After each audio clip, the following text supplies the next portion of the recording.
Hi hello எல்லோருக்கும் வணக்கம். இன்னைக்கு நம்ம பார்க்க போகிறது மெய்கன் கார்டியோட கொலை குற்றம் பற்றி தான். மெய்கன் கார்டியை இந்த கதை முழுக்க கார்டின்னு கூப்பிட போகிறோம். கார்டி டிசம்பர் மாதம் 1990 பிறக்கிறாங்க. அவங்க அம்மா அப்பாவோட பேர் ஜெனிஃபர் வெதர்ஸ், அப்புறம் ஆண்டன் கார்டி. அவங்க தான் மூத்த பொண்ணு. அவங்களுக்கு ஒரு சின்ன தம்பி இருக்காரு, அவர் பேர் ஜேக்கப். கார்டி எப்படி வளர்க்கப்படுறாங்க, அவங்களோட குடும்ப சூழ்நிலை என்ன, எப்படி இருந்தாங்க என்றதை பற்றி தகவல் எதுவும் இல்லை. ஆனால் அவங்க அப்பாவை எல்லாரும் டோனின்னு கூப்பிடுவாங்க. அவர் தீயணைப்பு துறையில் கேப்டனாக வேலை செஞ்சுருக்காரு. அவங்க எல்லாரும் ஆரிகன் என்ற இடத்துல வாழ்ந்துட்டு வராங்க. கார்டிக்கு 2015 அழகான ஒரு பெண் குழந்தை பிறக்குது. அந்த குழந்தையோட பேரு ஜியான்னு வைக்கிறாங்க. எல்லா அம்மாவும் மாதிரி கார்டிக்கு ஜியா தான் உலகமே. அந்த குட்டிக்காக என்ன வேணாலும் செய்யறதுக்கு ரெடியா இருந்தாங்க. அது மட்டும் இல்ல, ஜியாவும் அவங்க அம்மாவோட ரொம்ப க்ளோஸா இருந்தாங்க. கார்டியோட அத்தை பேர் ட்ரேசி. அவங்க கார்டியை பத்தி என்ன சொல்றாங்கன்னா, எல்லாரையும் எப்படியாவது சிரிக்க வச்சு சந்தோஷமா இருக்கிற ஒரு ஆளு கார்டி. லைஃபை சீரியஸா எடுத்துக்க மாட்டா, ரொம்ப கேஷுவலா இருப்பா. சில்லியாக நடந்துட்டு ஒருத்தவங்க சிரிப்பாங்கன்னா எந்த எக்ஸ்ட்ரீமுக்கும் போய் அவங்கள கார்டி சிரிக்க வைப்பா அப்படின்னு சொல்கிறாங்க. கார்டியை யாராவது தடவை பார்த்தா அவங்களோட பளிச்சின்னு சிரிப்பு தான் எல்லாருக்கும் ஞாபகம் இருக்கும் அப்படின்னும் அவங்க அத்தை சொல்கிறாங்க. ஆகஸ்ட் 18 கார்டியும் கார்டியோட அம்மாவும் அப்புறம் குட்டி ஜியாவும் அவங்க ஃபேமிலி ஃப்ரெண்டோட கல்யாணத்தை அட்டன் பண்ணுறதுக்காக ஹெய்சர் ஃபார்ம்ஸ் பம்ப்கின் பேட்ச் அப்படின்ற இடத்துக்கு போகிறாங்க. இந்த ஹெய்சர் ஃபார்ம்ஸ் பம்ப்கின் பேட்ச் அப்படின்ற ஒரு இடம் ஒரு கிராமப்புறமான இடம். அங்கே பெருசாக ஆள் நடமாட்டம்லாம் இருக்காது. அது ஒரு டெஸ்டினேஷன் வெட்டிங்கான இடம்னு சொல்லலாம். அங்கே எல்லாரும் கல்யாணத்துக்கு அந்த மாதிரி அக்கேஷ்னலாக போகிற ஒரு இடம் அது. கல்யாணத்துக்கு முந்தின நாள் வீட்டிலேருந்து கிளம்பும்போது கார்டியும் கார்டியோட அம்மாவும் காரை யார் ஓட்டுறதுன்னு வாக்குவாதம் பண்ணிக்கிறாங்க. கார்டியோட அம்மா என்ன சொல்கிறாங்கன்னா, நீ உன்னோட காரில் வா, நான் என்னோட காரில் வரேன். ஏன்னா ஜியா டயர்ட் ஆயிட்டா, நீ காரை ஓட்டிட்டு திருப்பி வீட்டுக்கு வந்துரு அப்படின்னு சொல்கிறாங்க. ஏன்னா ஜியாவுக்கு வெறும் 3 வயசு தான். 3 வயசு குழந்தை கல்யாணத்துக்கு கூட்டிகிட்டு போனால் ரொம்ப டயர்ட் ஆகிடும். அதனால நீ 10 மணிக்கெல்லாம் காரை ஓட்டிட்டு வீட்டுக்கு திரும்ப வந்துரு அப்படின்னு சொல்கிறாங்க. அப்புறம் அந்த வாக்குவாதம் எப்படி போச்சுன்னு தெரியல. கார்டியோட அம்மா ஜெனிஃபரே காரை ஓட்டிட்டு இவங்க 3 பேரும் கார்டியோட அம்மா கார்லேயே போகிறாங்க. வெட்டிங் டெஸ்டினேஷனுக்கும் சேர்றாங்க. கார்டிக்கும் கார்டியோட அம்மாவுக்கும் ஆல்கஹால் அடிக்ஷன் இருக்குதா அப்படின்றத பற்றி யாருக்கும் சரியா தெரியாது. ஆனால் இந்த கொலை நடந்ததுக்கு முக்கிய காரணம் ஆல்கஹால்ன்றது மட்டும் தெளிவாக தெரிஞ்சுது. அந்த ஹெய்சர் ஃபார்ம்ஸ்க்கு வந்தாங்க. கல்யாணம் நல்லபடியாக முடிஞ்சுது. ரிசப்ஷனில் எல்லாருக்கும் ட்ரிங்க்ஸ் சர்வ் பண்ண ஆரம்பிச்சிருக்காங்க. ட்ரிங்க்ஸ்னால் சும்மா ட்ரிங்க்ஸ் இல்லைங்க, நிறைய ட்ரிங்க்ஸு. அதில் ஜெனிஃபர் என்ன பண்ணியிருக்காங்கன்னா கண்ணா பின்னான்னு குடிச்சிருக்காங்க. கல்யாணத்துக்கு வந்த எல்லாரும் ஒரு பக்கம் என்ஜாய் பண்ணிட்டு இருக்கும்போது ஜெனிஃபரும் கார்டியும் ஒரு ஓரமாக பயங்கர சண்டை போட்டுட்டு இருந்திருக்காங்க. ஏன்னா கார்டி மணி 10ஆவது, குட்டி குழந்தை ரொம்ப கிராங்கி ஆயிட்டா, நம்ம வீட்டுக்கு கிளம்பலாம் அப்படின்னு சொல்கிறாங்க. ஆனால் ஜெனிஃபர் என்ன சொல்கிறாங்கன்னா, எனக்கு இன்னும் கொஞ்ச நேரம் பார்ட்டியில் இருக்கணும் அப்படின்னு சொல்கிறாங்க. ஜெனிஃபரோட ஸ்டேட் எப்படின்னா, நல்லா குடிச்சு அவங்களையே சுயநினைவு இழந்த ஸ்டேட்டில் தான் அவங்க அன்னைக்கு இருந்திருக்காங்க. அப்புறம் ஏதோ 2 பேரும் சமாதானம் ஆகி காரில் ஏறி கிளம்பியும் போயிருக்காங்க. காரை இதில் யார் ஓட்டுனதுன்னா ஜெனிஃபர், அதாவது ஃபுல் போதையில் இருந்தவங்க தான் ஓட்டியிருக்காங்க. அது மட்டும் இல்லாமல் ஜெனிஃபர் அப்போ என்ன சொல்கிறாங்கன்னா, இதைத்தானே நான் நேத்தே சொன்னேன், நான் பார்ட்டியில் என்ஜாய் பண்ணுறதுக்காக வந்திருந்தேன், கண்டிப்பாக குழந்தை இந்த மாதிரி கிராங்கி ஆகும்னு நான் சொன்னேன், அதனால தான் நீ உன் காரை எடுத்துட்டு வான்னு சொன்னேன், நீ அதை செஞ்சிருந்தீன்னா இப்போ எவ்வளோ நல்லா இருந்திருக்கும் அப்படின்னு அவங்க அம்மா சொல்கிறாங்க. வேண்டா வெறுப்போட ஜெனிஃபரும் அங்கேருந்து கிளம்புறாங்க. எப்பவுமே குடிச்சிட்டு வண்டி ஓட்டக்கூடாது, ஆனால் ஜெனிஃபர் தான் வண்டி ஓட்டுறாங்க. கார்டி அவங்க பக்கத்தில் ஃப்ரண்ட் சீட்டில் உட்காந்துட்டு வராங்க. குட்டி பின்ன சீட்டில் உட்காந்துருக்காங்க. ஆனால் இவங்க 2 பேர் சண்டை ஓயவே இல்லைங்க. கார் பூரா சண்டை போட்டுட்டு வந்திருக்காங்க. ஒரு கட்டத்தில் கொஞ்சம் தூரம் போன உடனே கார்டி காரை விட்டு இறங்க ட்ரை பண்ணியிருக்காங்க. உடனே அவங்க அம்மாவும் காரை ஸ்லோ பண்ணியிருக்காங்க. கார்டி கார்லேருந்து இறங்கியிருக்காங்க. அதுக்கப்புறம் கார்டியை காணவே இல்லைங்க. பிற்காலத்தில் போலீஸ் விசாரிக்கும் போது இந்த லொக்கேஷனை தான் கார்டி கார்லேருந்து இறங்கன்னு தான் காட்டுது. கார்லேருந்து இறங்கியும் சண்டை ஓயலை, கார்டியோட அம்மா கார்டியை பல தடவை காருக்குள்ள ஏறு ஏறுன்னு சொல்லியிருக்காங்க. ரொம்ப நேரம் கழிச்சு காரில் ஏறனா கார்டி பின்ன சீட்டில் உட்காடுறாங்க. அப்புறம் காரில் இருக்கும்போதே கார்டியும் அவங்க பாய் ஃப்ரெண்டுக்கு ஃபோன் பண்ணுறாங்க.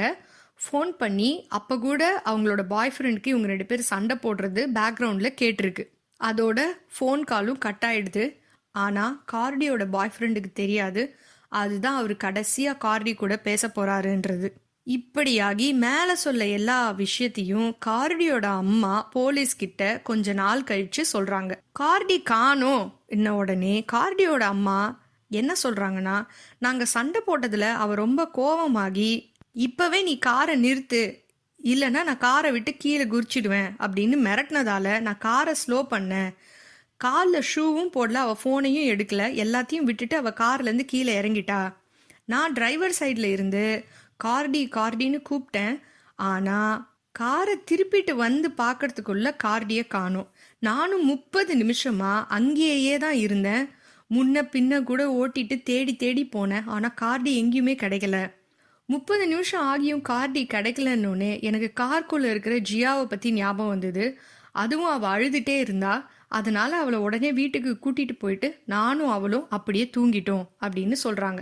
மறுநாள் ஜெனிஃபர் என்ன பண்ணியிருக்காங்கன்னா, ஒரு நான் எமர்ஜென்சி நம்பருக்கு ஃபோன் பண்ணுறாங்க. ஃபோன் பண்ணி என்ன சொல்கிறாங்கன்னா, என்னோட பொண்ணை வந்து காணோம். ஏன்னா இன்னும் 10 நிமிஷத்தில் அவளுக்கு வேலை ஆரம்பிக்குது. ஆனால் இன்னுமுமே அவள் வீட்டுக்கு வரல. அது மட்டும் இல்லாமல் நானும் அவளும் நேற்று காரில் சண்டை போட்டதில் ஃபோனை கார்லேயே வச்சுட்டு போயிட்டா. அதனால ஃபோன் பண்ணாலும் அவகிட்ட எந்த ரெஸ்பான்ஸும் கிடையாது.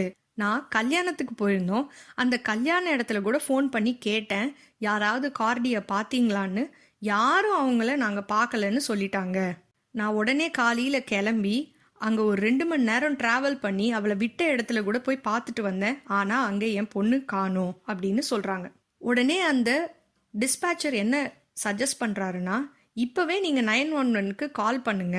இது ஒரு ரொம்ப காலம் தாமதம் பண்ணாத ஒரு விஷயம், டக்குன்னு கால் பண்ணுங்க அப்படின்னு சொல்கிறாங்க. அது மட்டும் இல்லாமல் டிஸ்பேச்சர் வந்து மிஸ்ஸிங் கேஸை போலீஸில் ஃபைல் பண்ணுறாரு. கார்டியோட அம்மா, நான் ஹாஸ்பிட்டல்லையும் விசாரித்தேன், ஜெயிலில் கூட விசாரித்தேன் அப்படின்னு டிஸ்பேச்சர்கிட்ட சொல்கிறாங்க. அங்கே கூட அவள் இல்லை அப்படின்னு சொல்கிறாங்க. கொஞ்ச நேரம் இதெல்லாத்தையும் கேட்டு டிஸ்பேச்சர், என்ன இந்த அம்மா இவ்வளோ காமன் கலெக்டடாக பேசுகிறாங்களே அப்படின்னு யோசிச்சுக்கிட்டே, சரி கார்டி போட்டிருந்த ட்ரெஸ் கலரை பற்றி சொல்லுங்க அப்படின்னு கேட்குறாரு. அதுக்கு ஜெனிஃபர் வந்து printed floral navy blue colour dress போட்டிருந்தா என் பொண்ணு அப்படின்னு சொல்கிறாங்க. அப்புறம் ஃபோனையும் வேலட்டையும் என்னோட கார்லேயே விட்டுட்டு போயிட்டான்னு சொல்கிறாங்க. டிஸ்பேச்சர் என்ன சொல்கிறாருன்னா, சரி நான் இது எல்லாத்தையும் நோட் பண்ணிட்டேன், போலீஸ்கிட்ட காண்டாக்ட் பண்ண சொல்கிறேன், போலீஸும் உங்களை காண்டாக்ட் பண்ணுவாங்க அப்படின்னு சொல்கிறாரு. போலீஸ்க்கும் ரிப்போர்ட் போகுது. போலீஸ் இந்த கேஸை ரொம்ப சீரியஸாக எடுத்துக்கிட்டாங்க. எதனாலனா, இது ஒரு ஆள் நடமாட்டம் இல்லாத இடம். அது மட்டும் இல்லாமல் நைட்டில் அந்த இடத்துல ஸ்ட்ரீட் லைட் கூட இல்லை. இந்த எல்லா காம்பினேஷனும் குற்றம் நடக்கிறதுக்கு ஒரு ரொம்ப தகுந்த இடமா இருந்ததால் கார்டியோட மிஸ்ஸிங் கேஸை போலீஸ் ரொம்ப சீரியஸாக எடுத்துக்கிட்டாங்க. உடனே போலீஸு மிஸ்ஸிங் போஸ்டர் ரெடி பண்ணுறாங்க. அது மட்டும் இல்லாமல் வாலண்டியர் சர்ச்சும் ஏற்பாடு பண்ணுறாங்க. மிஸ்ஸிங் போஸ்டரில் ஆகஸ்ட் 18 இருந்து இவங்கள காணோம் அப்படின்னு கார்டியோட ஃபோட்டோவையும், எந்த இடத்துல காணோன்ற ஏரியா வந்து டேட்டன் ஆரிகன் இல்லைன்னா கிராண்ட் ஐலாண்ட், இந்த லூப்குள்ளே அவங்கள காணோன்னு போட்டிருக்காங்க. பேர் மெய்கன் கார்டி, வயசு 27, ஹைட் 5'5", வெயிட் 160 LBன்னு போட்டு போஸ்டரை ஒட்டுறாங்க. அது மட்டும் இல்லாமல் இவங்கள பற்றி ஏதாவது தகவல் தெரிஞ்சதுன்னா உடனே 911க்கு கால் பண்ணுங்கன்னு போடுறாங்க. இந்த வாலண்டியர் தேடுதலில் கிட்டத்தட்ட 300 வாலண்டியர் அப்புறம் எமர்ஜென்சி ஒர்க்கர் கார்டியை தேடுறாங்க. ஆனால் ஆக்சுவலாக கார்டி தொலைஞ்சு தான் போனாங்கன்றதுக்கு ஆதாரம் வெறும் ஜெனிஃபர் கொடுத்ததோடு மட்டும் இல்லாமல் அங்கே ஒரு கிராசரி ஸ்டோர் ஒருத்தவங்க நடத்திட்டு இருந்தாங்க. அவங்க என்ன சொன்னாங்கன்னா, இங்கே அதிகமாக பேர் வந்து எங்கள் கடையில் வாங்க மாட்டாங்கங்க. அன்றைக்கி ஒரு பொண்ணு வந்தாங்க, அவங்களோட பேர் கார்டி. அவங்க ட்ரெஸ்ஸு ரொம்ப அழகாக இருந்தது. நான் கூட அவங்கக்கிட்ட சிரிச்சுக்கிட்டே சொன்னேன், உங்கள் ட்ரெஸ்ஸு ரொம்ப அழகாக இருக்குது அப்படின்னு. நான் பார்த்தது வந்து ஃப்ளோரல் பிரிண்ட் போட்ட நேவி ப்ளூ ட்ரெஸ்ஸு. அவங்களும் தேங்க்யூன்னு சொல்லிட்டு கிளம்பிட்டாங்க. இந்த மாதிரி கல்யாண கோஷ்டி இங்கே அடிக்கடி வந்து போவாங்க. இந்த ஏரியா அவ்வளவு சேஃபான ஏரியா தான். எப்படி தான் கார்டி காணாமல் போனாங்கன்னு தெரியல அப்படின்னு அவங்களும் சொல்கிறாங்க. மொத்த நாள் தேடுதலில் கார்டி கிடைக்கல. கார்டி கிடைக்கலன்னொடனே அவங்களோட ஃப்ரெண்ட்ஸும் ஃபேமிலியும் ரொம்ப அதிர்ச்சி அடைகிறாங்க. போலீஸ்க்கு எப்பவுமே விக்டிமோட கடைசியாக யார் இருக்காங்களோ அவங்க மேலே தான் சந்தேகம் இருக்கும். இந்த விஷயத்தில் விக்டிம் கூட கடைசியாக இருந்தது 2 பேர். ஒன்று வந்து ஜியா, இன்னொன்று வந்து ஜெனிஃபர். உடனே ஜெனிஃபரை எப்படி விசாரிக்கிறதுன்னு யோசிக்கிறாங்க. ஏன்னா ஆல்ரெடி பொண்ணை காணோம், அந்த வருத்தத்தில் வேற இருப்பாங்க. எப்படியாவது நம்ம வந்து ஜெனிஃபரை நாசூக்காக விசாரிக்கணும் அப்படின்னு முடிவு பண்ணுறாங்க. அப்படி முடிவு பண்ணி ஃபஸ்ட்டு அவங்களோட காரை தேடணும், ஏதாவது தடயம் கிடைக்கும் அப்படின்றதுக்காக போகிறாங்க. ஜெனிஃபரும் சரி நீங்கள் என் காரை தேடுங்கன்னு சொல்கிறாங்க. காரை தேடும் போது அவங்களுக்கு கார்டியோட ஃபோனு, அப்புறம் கார்டியோட செருப்பு எல்லாமே கிடைக்குது. போலீஸே ஷாக் ஆகிற மாதிரி இன்னொரு விஷயமும் கிடைக்குது. அது என்னன்னா கத்தா ஒரு பிளாண்ட் முடி கூட கிடைச்சிருக்கு. அது எப்படின்னா இப்போதான் தலையிலேருந்து அப்படியே ஃபுல்லாக வேரோட புடுங்கின முடி. அதை பார்த்து போலீஸ் ரொம்ப ஆச்சரியப்படுறாங்க. உடனே போலீஸ் என்ன முடிவுக்கு வராங்கன்னா, கார்டியோட அம்மா சொன்ன அந்த சண்டை ஒன்றும் சின்ன சண்டையாக இல்லை, இது ஏதோ கொஞ்சம் பெரிய சண்டையாக தான் இருக்குது அப்படின்ற முடிவுக்கு வராங்க. அதனால் போலீஸ் என்ன பண்ணுறாங்களா, அவங்கள விசாரிக்கணும்னு முடிவு பண்ணுறாங்க. போலீஸ் ஜெனிஃபரை வந்து நாங்கள் உங்களை லை டிடெக்டரோடு வச்சு நீங்கள் சொல்கிறதெல்லாம் உண்மையா அப்படின்னு தெரிஞ்சுக்கணுன்றதுக்காக விசாரிக்க போகிறோம் அப்படின்னு சொல்கிறாங்க. அதுக்கு ஜெனிஃபரும் ஒத்துக்கிறாங்க. ஆனால் போலீஸ்க்கு ரொம்ப நல்லா தெரியும் இந்த லை டிடெக்டர் டெஸ்ட்டை கோர்ட்டுக்கு கொண்டு போய் எந்த நிரூபணமும் பண்ண முடியாது அப்படின்றத பற்றி. ஆனால் அவங்களுக்கு ஒரு கிளாரிட்டி வேணும், உண்மையாலுமே இந்த நிகழ்ச்சி தான் நடந்துதா அப்படின்றத தெரிஞ்சுக்கிறதுக்காக இதை பண்ணுறாங்க. இன்வெஸ்டிகேட்டர்ஸ் ஜெனிஃபர் கிட்ட காரில் என்ன நடந்ததுன்னு சொல்லுங்கன்னு கேட்குறாங்க. அப்போ ஜெனிஃபர் மேலே நடந்த எல்லா விஷயத்தையும் சொல்கிறாங்க. உடனே இன்வெஸ்டிகேட்டர்ஸ் இன்னொரு கேள்வி கேட்குறாங்க. என்னன்னா, நீங்கள் உங்கள் பொண்ணை ஃபிசிக்கலாக ஹர்ட் பண்ணீங்களா அப்படின்னு கேட்குறாங்க. அதுக்கு ஜெனிஃபர், நான் அவளை எதுவும் ஹர்ட் பண்ணல, அவள் தான் என்னோட முடியை பிடிச்சி இழுத்துட்டா அப்படின்னு சொல்கிறாங்க. உடனே இன்வெஸ்டிகேட்டர்ஸ் இந்த சம்பவம் எவ்வளோ தூரத்தில் நடந்தது, ஹெய்சர் ஃபார்ம்ஸ் கிட்டேயே நடந்ததா இல்லை கொஞ்சம் தூரம் தள்ளி நடந்ததா அப்படின்னு கேட்குறாங்க. ஜெனிஃபர் உடனே அதுக்கு இல்லை அவள் காரை விட்டு கீழே இறங்கினா இல்லையா, அப்போ தான் நடந்தது அப்படின்னு சொல்கிறாங்க. அது மட்டும் இல்லாமல் அவள் என்னோட தலையை வந்து காரோட ஸ்டீரிங்கில் டம்முன்னு இடிச்சா, நான் உடனே பிரேக் போட்டுட்டேன், அவளை நல்லா திட்டினேன், அவளை கூட நான் என்ன கேட்டேன்னா, காரில் ஜியா இருக்கா, ஏன் இந்த மாதிரி என்னை அடிக்கிறேன்னு நான் கேட்டேன் அப்படின்னு சொல்கிறாங்க. அவங்கவுங்க தலையில் இருக்கிற முடியை பிடிச்சி இழுத்தும் போது நீங்கள் என்ன பண்ணீங்க அப்படின்னு இன்வெஸ்டிகேட்டர்ஸ் கேட்டதுக்கு, நான் அப்போ என்னோட கையை வச்சு அவள் கையை அடித்தேன், ஏன்னா அப்போ தான் அவள் முடியை விடுவா அப்படின்றதுக்காக. ஆனால் நான் அவள் கையை தான் அடிக்கிறேன்னான்னு எனக்கு ஒரு கிளாரிட்டி கிடையாது, ஆனால் பின்னண்டி வழியாக நான் அவளை அடித்தேன் அப்படின்னு சொல்கிறாங்க. இன்வெஸ்டிகேட்டர்ஸ்க்கு இதெல்லாம் கேட்டு ஒன்று மட்டும் தோணுது, ஜெனிஃபர் சொல்கிறது எல்லாம் உண்மையானும் யோசிக்கிறாங்க, பொய்யானும் யோசிக்கிறாங்க. ஆனால் ஒன்று மட்டும் கிளியராக தெரியுது, ஜெனிஃபர் எல்லா தப்பையும் கார்டி மேலேயே போட்டுடுறாங்க. அது மட்டும் இல்லாமல் ஜெனிஃபர் தான் எல்லாமே கரெக்டு, கார்டி வந்து பண்ணது எல்லாமே தப்பு அப்படின்னு ப்ரூவ் பண்ணவும் ட்ரை பண்ணுறாங்க. ஆனால் விசாரித்து பார்த்ததுல கார்டி கல்யாண வீட்டில் இருந்தவங்க கிட்ட என்ன சொல்லியிருக்காங்கன்னா, இப்படி எங்கள் அம்மா குடிச்சிருக்காங்க, நான் எப்படி ஜியாவை வீட்டுக்கு கூட்டு போகிறேன் அப்படின்னு நினச்சி ரொம்ப வருத்தப்பட்டிருக்காங்க. அது மட்டும் இல்லாமல் ஏன் எங்கள் அம்மா என் கூட இப்படி சண்டை போடுறாங்கன்னு வருத்தப்பட்டிருக்காங்க. இதே மாதிரி கார்டி வந்து ஒரு ரூட் பிஹேவியரான ஆளா அப்படின்னு விசாரிச்சதுல கார்டி வந்து ஜியா முன்னாடி இந்த மாதிரி பிஹேவ் பண்ணாத ஒரு ஆள் அப்படின்னு எல்லாருமே சொல்கிறாங்க. இந்த மாதிரி ஒரு நிகழ்ச்சியை யாராலையும் நம்பவே முடியலன்னு சொல்கிறாங்க. இந்த ஃபுல் இன்வெஸ்டிகேஷனில் ஜெனிஃபர் ரொம்ப அஜிடேட்டடாக இருந்தாங்க, ப்ளஸ் ரொம்ப அன்கம்ஃபர்டபுளாக இருந்தாங்க. பொண்ணு காணோன்னு டிஸ்பேச்சருக்கு ஃபோன் பண்ணும் போது ரொம்ப காமாக கலெக்டடாக இருந்த ஒரு ஆள் இன்வெஸ்டிகேட்டர்ஸ் இன்வெஸ்டிகேட் பண்ணும்போது நிகழ்ச்சிகளை ரீகால் பண்ணுறதுல நிறைய பாசுட்டு தனக்கு தேவையான டீட்டெயில்ஸை ஃபில் பண்ணுற மாதிரி ஃபில் பண்ணி ரொம்ப அன்கம்ஃபர்டபுளாக இருந்ததையும் இன்வெஸ்டிகேட்டர்ஸ் நோட்டீஸ் பண்ணுறாங்க. இன்னொரு விஷயத்தையும் ஜெனிஃபர் சொல்கிறாங்க.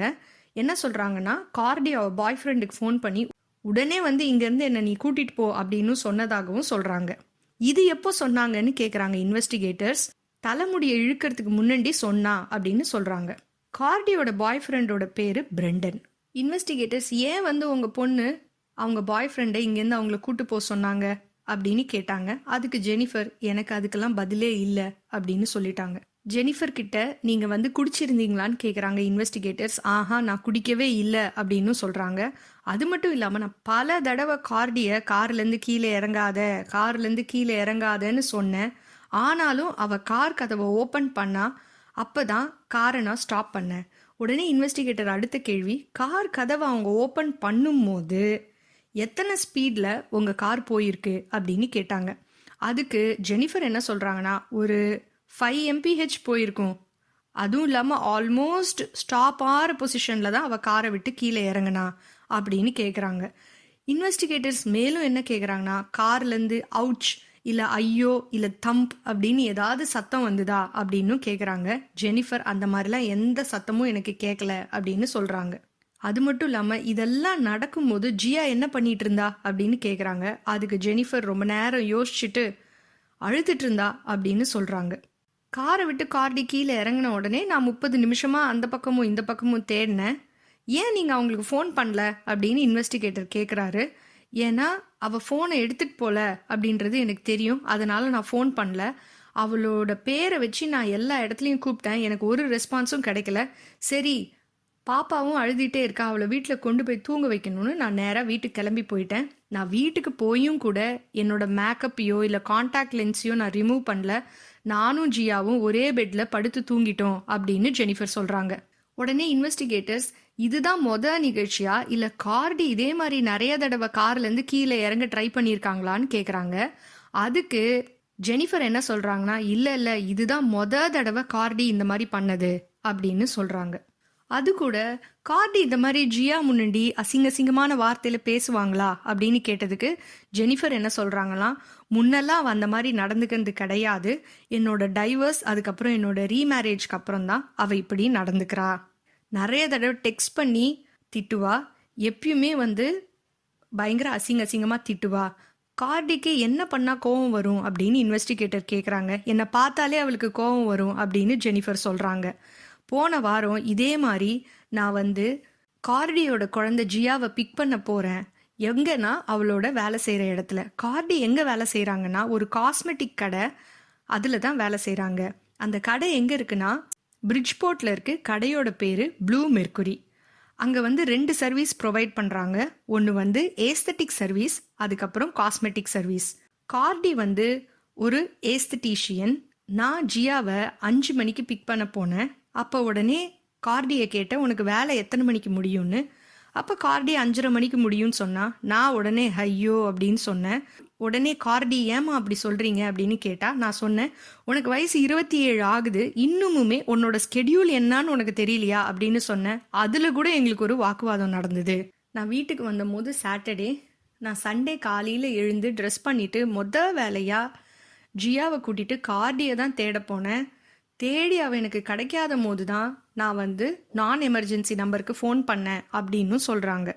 உடனே இன்வெஸ்டிகேட்டர்ஸ், எப்படி உங்களுக்கு ஃபோன் கார்லேயே இருக்குன்னு தெரியும் அப்படின்னு கேட்குறாங்க. நான் ஜியாவை பேக் சீட்டில் இருந்து எடுக்க போகும்போது தான் ஃபோனு தரையில் கிடக்கிறத பார்த்தேன் அப்படின்னு சொல்கிறாங்க. 4 நாள் தேடியும் கார்டி கிடைக்கவே இல்லை. அதனால் போலீஸ் இந்த வாலண்டியர் சர்ச்சை நிறுத்திடுறாங்க. போலீஸோட சஸ்பெக்ட் லிஸ்ட்டில் ஜெனிஃபரை ஆட் பண்ணிட்டாங்க. ஏன்னா அவங்க சொன்ன கதை சரியாக படலை. லைட் டிடெக்டர் டெஸ்ட்டும் இவங்களோட ஃபுல் ரிப்போர்ட்டை வச்சு இன்கன்க்ளூசிவ் அப்படின்னு வந்திருக்கு. ஆகஸ்ட் 23 டேட்டன் ரோடில் கொஞ்சம் பேர் ஜாகிங் பண்ணிட்டு இருக்காங்க. அப்போ அவங்க அங்கே ஒன்று பார்க்குறாங்க. எங்கன்னா அந்த பள்ளத்தில் ஒன்று பார்க்குறாங்க. அதை பார்த்த உடனே ஒருத்தர் உடனே 911க்கு ஃபோன் அடிக்கிறாரு. போலீஸும் அங்கே வராங்க. அதை எடுத்து பார்த்தபோது அது மெய்கன் கார்டி தான். ஏன் இந்த சர்ச் டீமால் இதை கண்டுபிடிக்க முடியல அப்படின்னா, ஜெனிஃபர் சொன்ன இடத்துக்கும் இந்த பணம் கிடைச்சிருக்க இடத்துக்கும் 9 மைல் தூரம். கார்டியோட உடம்பு உடனே பிரேத பரிசோதனைக்கு அனுப்புகிறாங்க. ரிசல்ட் என்னன்னா, கார்டிக்கு நிறைய அடிபட்டிருக்கு. கார்டி எதனால் இறந்து போனாங்கன்னா பிளண்ட் ஃபோர்ஸ் ட்ராமா. அவங்க தலையில் யாரோ பலமாக அடிச்சிருக்காங்க, அதனால தான் இறந்து போயிருக்காங்க. அடுத்து 30 நாளைக்கு கார்டியோட கொலையை பற்றி ஒரு இன்ஃபர்மேஷனும் யாருக்குமே கிடைக்கல. செப்டம்பர் 27 ஒரு ப்ரெஸ் கான்ஃபரன்ஸ் நடத்துகிறாங்க. இந்த கேஸை பற்றி அப்டேட் கொடுக்குறாங்க. இதில் டிஸ்ட்ரிக்ட் அட்டர்னி பிராட்பெரி இந்த கொலைக்கு உண்டான எல்லா டீட்டெயில்ஸையும் சொல்கிறாரு. அப்புறம் அட்டாப்சி ரிப்போர்ட்டையும் சொல்கிறாரு. அது மட்டும் இல்லாமல் கார்டியோட காயம் எல்லாம் காரில் ஹிட் அண்ட் ரன் மாதிரி இல்லைன்னு சொல்கிறாரு. அவளோட கால் சுத்தமாக தான் இருக்குது, நடந்ததுக்கான எந்த அடையாளமும் இல்லை அப்படின்னு சொல்கிறாரு. ஜெனிஃபரை நாங்கள் 2வது பாலிகிராஃப் டெஸ்ட்டுக்கு கூட கூப்பிட்டோம், ஆனால் அதை அவங்க மறுத்துட்டாங்க. அதோடு கூட எங்களுக்கு இன்வெஸ்டிகேஷனுக்கு ஹெல்ப் பண்ணுறதையும் சுத்தமாக நிறுத்திட்டாங்க அப்படின்னு சொல்கிறாரு. அது மட்டும் இல்லாமல் அட்டாப்சி ரிப்போர்ட்டில் இன்னொரு விஷயமும் நடந்திருக்கு. கார்டி கார்லேருந்து இறங்கும் போது கண்டிப்பாக காரோட ஸ்பீடு 5 mph இருந்திருக்கவே முடியாது, அதுக்கு மேலே தான் இருந்திருக்கணும் அப்படின்னு சொல்கிறாங்க. அதனால் அவளோட டெத்தை ஆக்சிடென்டல்னு ப்ரூவ் பண்ணி எந்த கிரிமினல் சார்ஜும் யார் மேலேயும் போடலை. அது மட்டும் இல்லாமல் இன்வெஸ்டிகேட்டர்ஸ் அப்புறமா டிஸ்ட்ரிக்ட் அட்டர்னி என்ன நினைக்கிறாங்கன்னா, ஜெனிஃபர் காரை ஆப்போசிட் டைரக்ஷனில் ஓட்டிட்டு போயிருக்கணும்னு சொல்கிறாங்க. கார்டி ஒரு வேளை காரில் இருந்து கீழே விழுந்து அடிபட்டு பலமாக தலையில் கல்லில் இடித்து அதனால தான் இறந்து போயிருக்கணும். அந்த சினாரியோவை வச்சு ஜெனிஃபருக்கு ரெக்லெஸ் டிரைவிங் கேஸ் புக் பண்ணுறோம் அப்படின்னு சொல்கிறாங்க. ஜெனிஃபர் அக்டோபர் மாதம் ட்ரையலுக்கு வராங்க. அந்த நைட் ஜெனிஃபர் பிரெத் அனலைசர் எடுத்துக்காததால் ஜெனிஃபர் குடிச்சிருந்தாங்களா குடிக்கலையான்றது யாருக்குமே தெரியாது. விசாரித்து பார்த்து ஜட்ஜு என்ன சொல்கிறாருன்னா, ஜெனிஃபருக்கு 5 நாள் ஜெயில் தண்டனை, 3 வருஷம் ப்ரொபேஷன்னு தண்டனை கொடுக்குறாரு. ஜியாவை அவங்க எப்பவுமே பார்க்கக்கூடாது அப்படின்னு உத்தரவும் போடுறாரு. ஜியா இப்போ அவங்க அப்பாவோட சேலம் ஆரிகன் என்ற இடத்துல வாழ்ந்துட்டு வராங்க. ரீசெண்டாக கார்டியோட அப்பா ஜெனிஃபர் மேலே $500,000 நஷ்ட வழக்கு போட்டிருக்காங்க. எதுக்குன்னா ரெக்லெஸ் டிரைவிங்க்கு. அந்த வெட்டிங் வெனுவையும் அவர் சூ பண்ணுறாரு. எவ்வளோன்னா $1 million. எதுக்குன்னா அதிகமாக லிக்கரை ப்ரொவைட் பண்ணி, அது மட்டும் இல்லாமல் குடிச்சிட்டு இருந்த ஒருத்தவங்கள வண்டி ஓட்ட விடுறதை தவிர்க்காமல் விட்டதுக்காகவும் கேஸ் போடுறாரு. ஆனால் ஜட்ஜ் இந்த கேஸை டிஸ்மிஸ் பண்ணிடுறாரு. கடைசியில் அங்கே என்னதான் நடந்ததுன்றது அந்த 3 பேருக்கு மட்டும்தான் தெரியும். குடிச்சிட்டு வண்டி ஓட்டினதால வந்த விபரீதம் தான் இது. குடிச்சிட்டு வண்டி ஓட்டாதீங்க. நன்றி, வணக்கம்.